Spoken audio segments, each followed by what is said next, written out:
gods Dievam augstībā un miers virs zemes un cilvēkiem labs prāts. Ja precīzāk būtu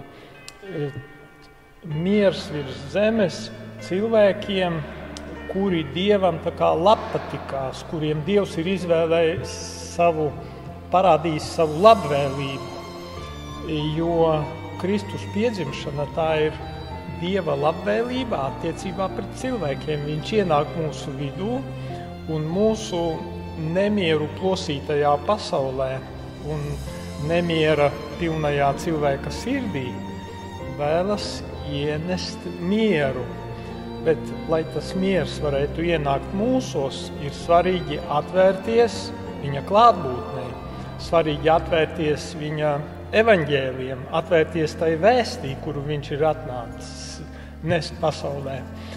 Tā ka Ziemassvētkos, jeb Kristus dzimšanas svētkos, es jums novēlu, dārgie skatītāji, lai miers, Dieva miers, kas pārspēj katru saprašanu, ienāk jūsu sirdīs, lai ienāk izlīgums mūsu starpā, jo miers pasaulē sākas ar mieru mūsu pašu sirdīs, mūsu pašu prātos, mūsu savstarpējās attiecībās. Un tas ir tas svarīgākais, ko mēs varam dot apkārtējiem cilvēkiem un visai pasaulē. Tā ka, lai Dieva miers Kristus dzimšanas svētkos piepilda jūsu sirdis. Priecīgus Kristus dzimšanas svētkus! Dieva mīļotie, es vēlu jums priecīgus un gaišus Ziemassvētkus. Ziemassvētki mums saistās vienmēr ar daudzām lampiņām un svecītēm un spuldzītēm. Tas viss rada tādu vienreizēju, neatkārtojamu Ziemassvētku noskaņu. Un šī gaisma ir domāta, lai mēs ieraudzītu Dievu, kāds viņš ir. Ja mēs par Dievu domājam, ka viņš ir kāds tāds kā dusmīgs, skaudīgs grāmatvedis, kurš to vien dara, kā uzskaita mūsu grēkus un gaida, kad varēs mūs par tiem sodīt, tad mēs neredzam viņu pareizi.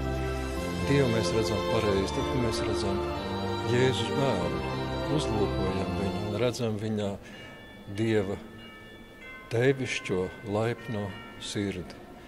Un tāpēc, tad, kad jūs iededastat savus svecītes un spuldzītes Ziemassvētku rotājumos, Ziemassvētku vakarā un Ziemassvētku laikā, atcerieties, ka tās ir domātas gaismai, kurā ieraudzīt Dievu tādu, kāds viņš ir. Lai jums gaiši silti Ziemassvētki!